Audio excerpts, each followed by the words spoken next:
Alright everyone, so today we're doing our first case study of one, and we're going to use a close friend of mine, Andrew, 30-year-old male, and he started at about 220, 219 and went down to 160. I think he ended at 160.6 before he did like a little water cut and got him a little bit lower, but I counted it before the water cut. So here's a picture of him before around 219, 220, and I have permission from him to use any of these photos. And then here's a picture of him after when he's down at about 160. So big difference. He lost a lot of body fat, lost some muscle, but he kept enough muscle that he still looks good at the end, right? So here we go. I'm going to tell you the way that we got here. So the first thing I like to do with all of my clients is I figure out what their baseline numbers are. So the first thing is how many calories a day are you eating and how many steps that you're walking. So I tell you, count your steps every day. You can either use a phone or a watch for this, something like this. He used a watch, and he was walking about 7,000 a day on days he didn't work, and then a little bit more on days he did work. And then count your calories. He was eating about 2,400. I have people use MyFitnessPal, but you can use anything that you want to track all your calories in. I told him to track his protein. He was eating around 120, and that was on a good day. And then figure out how much free time you have and what possible gym schedule you could have. And he said he could probably do consistently 4 times a week before he went to work every day. And his work schedule is weird. It was like 2 p.m. till like 10 p.m. most days and stuff like that. So he went around 10 a.m. And then decide on the length of time and what your goal is. So his goal at the beginning was 180, and obviously we got a little further than that, and it was 12 weeks. It ended up taking him 14 weeks with a 2-week diet break, because in my opinion, anything more than 8 weeks, you should probably have a little diet break in there. So calculate what this goal would mean. So for him, if he wanted to get down to 180 in 12 weeks, that means he would have to lose 40 pounds, which is 3.3 pounds per week. And in my opinion, this is very difficult to do. It's not really sustainable, and it requires a diet break if it's more than 8 weeks, like I said. So for him, instead of it being 12 weeks straight, he ended up doing 8 weeks straight, took 2 weeks off, and then 4 more weeks after. Chance of losing muscle is high when doing something this hard and this long, so made sure he was getting a good resistance training program in during it. And then a gradual increase in his activity. For this, we literally only used step counting. That's it. Didn't matter what kind of cardio he did, on a treadmill, on a stair stepper, going outside, hiking, walking around, steps at work, whatever. It was all counted into his steps for the day. And then he had to have a protein minimum. So for him, I think I made it 180 because that was what his goal body weight was. And I like 1 gram per pound of goal body weight. So this was 8 very difficult weeks, followed by a 2-week diet break, which I'll describe later, and then 4 even harder weeks than those first 8 weeks, and then you're at the end. So how do you track this? So you want to be able to track your weight, preferably with a body fat percentage. So he used a scale that had the body fat electrodes, and we use that every day. How to track your food, literally just a food scale and an app like MyFitnessPal. You can scan barcodes, stuff like that. Tracking your steps, whether it's with a phone or a watch. He used a watch, like I said earlier. And then you got to track your gym days. So that's either with a notebook, an Excel sheet, or just using your phone. I personally use my phone, but for him, we use an Excel sheet so I could jump on and look at what he was doing and change things if I wanted, and it would just update real time for him. So here I have his numbers. So on the bottom of the screen, you see his pictures once a week. The first one is his baseline. The second one is after the first week, then after the second, after the third, and after the fourth. That's what all these numbers are. So he started at 219.6 pounds, 34% body fat, and these body fat numbers were just taken straight off his scale. I like to average the body weight for 6 days of the week, average the body fat for 6 days of the week, and then put that number down. So I had him drop his calories from 2,400 straight down to 1,800, so it's a 600 calorie drop. Relatively significant. I had him track his carbs daily, but he decided he wanted to do keto, which I'll talk a little bit about more, but I don't specify a certain diet. As long as you hit your calories and you hit your protein, then I don't really care how you do it. I also like to give you a minimum amount of fats. For males, typically 40. For females, typically 30. And then his daily steps. So he started at 7,000 baseline, so I had him jump, and I usually don't do this, but he wanted to be pretty aggressive, so I had him jump up to 15,000 a day, and then to focus on getting a gallon of water. So on the right side, you'll see his fat, his pounds in fat, and then his fat-free mass on the far right. So the fat-free mass is his body weight minus all of his fat here, and as you can see, both of these numbers go down, so he is losing muscle at the same time as he's losing fat, but we're doing our best to maintain as much as possible, and his goal wasn't necessarily lose only fat. He just wanted to get that weight number down. So you can see he started at 219, and the first week he lost 7.6 pounds. That's pretty normal, especially because he decided he wanted to do keto, which is very low carb. So ignore all the carb numbers on this because he got lower than this. And his protein was always higher than this. And his fat was always higher than this. But he did follow the calories. So he lost 7.6. A lot of that is muscle glycogen. A lot of that is water. It's not a lot of fat that first week. The next week he lost 6 pounds. Then the next week he lost 4. And then he lost 8. So and his steps kept going up here. By the end of the 4th week, he was doing 20,000 steps a day.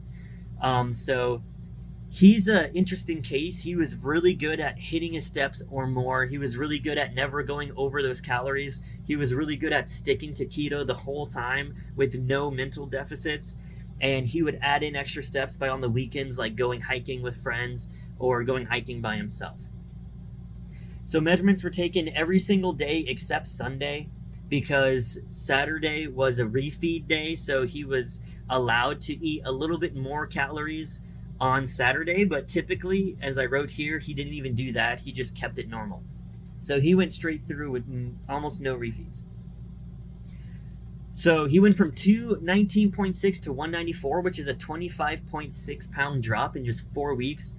Obviously, probably 8 to 10 pounds of this is like water and glycogen, so he probably only really lost 15 pounds of actual mass, which is still huge in a month. He was taken from 2,400 to 1,800 calories a day, and his steps went from 15,000 to 20,000 steps.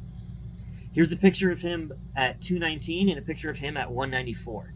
As you can see, he's definitely losing some body fat here. His face is looking a little better, and you can see his abdominal region is getting better. So here's week 5 through 8. So week 5, at the end of week 5, he got down to 190. I think that was a drop of like 4 pounds. And then he went from that to 186, which was 4 more pounds, and then 180, which is 6 pounds, and then 174, which is another 6 pounds. So I don't know what's going on with this guy, but he's really good at consistently losing 4 to 6 pounds a week. Later on, it goes down to like 2 pounds, but he's killing it. His calories went all the way down to 1,600 for most of this time period, and his steps went up to, I think he ended up, instead of doing 22,500, he was up at 25,000. And then week 8, I gave him the option to do this because he was starting to really mentally have trouble sticking to it. So I told him, week 8, you can up your calories to 2,000 and you can lower your steps to 10. But week 8, he just went straight and did 25,000 steps a day and stayed at 1,600. And so I decided to give him a 2-week diet break. I was going to give him this 1 week and then have him do a few more weeks, and then we were going to be done, but he really needed the 2 weeks, so I gave him the 2 weeks. So as you can see here, this is him at 190 over here. You can start seeing some abs, face looking better, his shoulders and arms are looking a little better. And then as the weeks go by, you can see at the end here, he's looking thinner.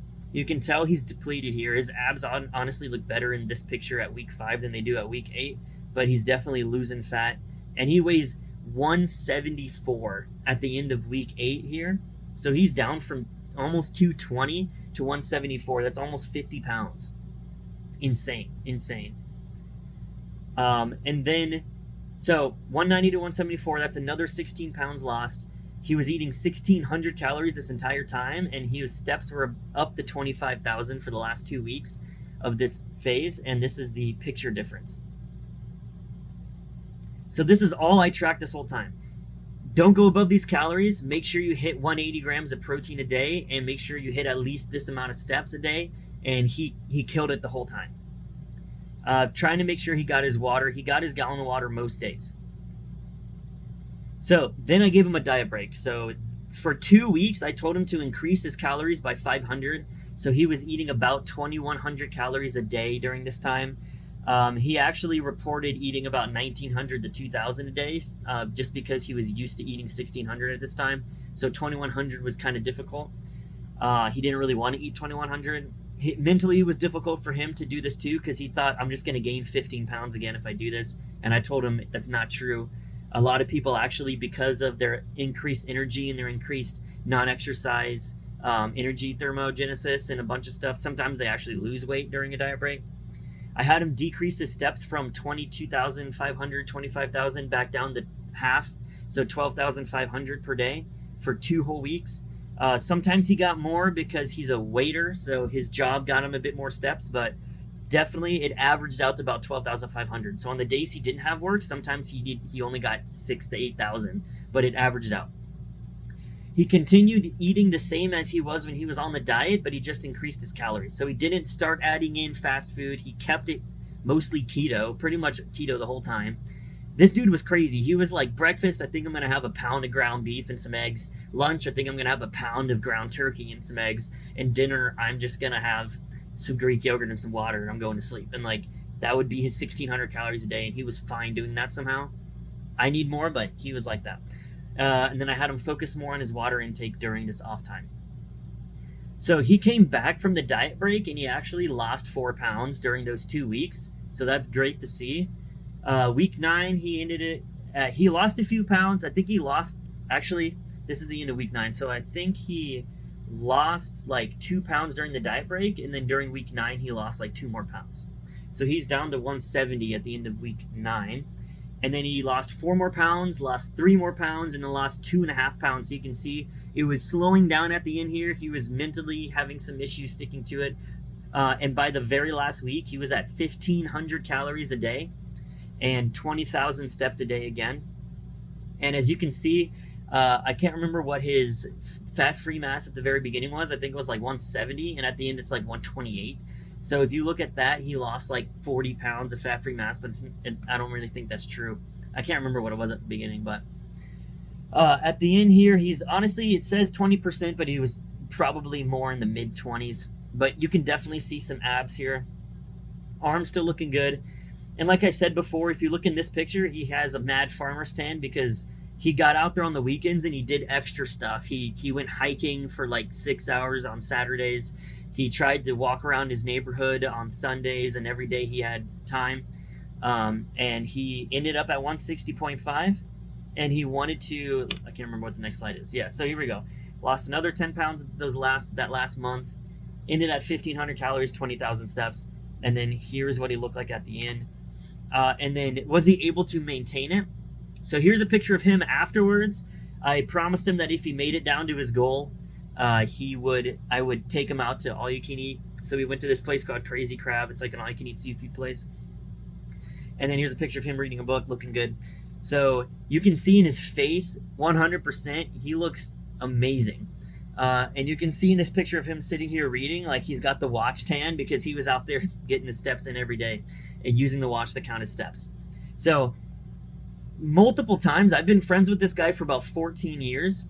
I've got him down from like the low 200s, like we were at before, to like 160s, 180s. But he's always rebounded almost instantly back up to like 190, 200 something. And then he was always back to the low 200s within a few weeks. And he was never able to keep it. So this time we did a reverse diet where instead of like, you know, that last week he was at 1,500 calories and 20,000 steps. We didn't drop him down to whatever you want, back up to 2,400 calories, whatever afterwards. I had him do like the next week he was at 1,800 calories and 10,000 steps a day. And then he was at 2,000 calories and 7,500 steps a day just to make sure you get it. And we slowly pulled him out of it over the course of about a month, I think 6 weeks.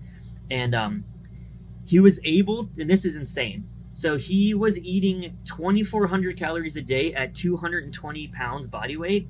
And after reverse dieting him back out of it, now it's been 4 months since he's lost this weight. And he's back to eating 2,400 calories a day.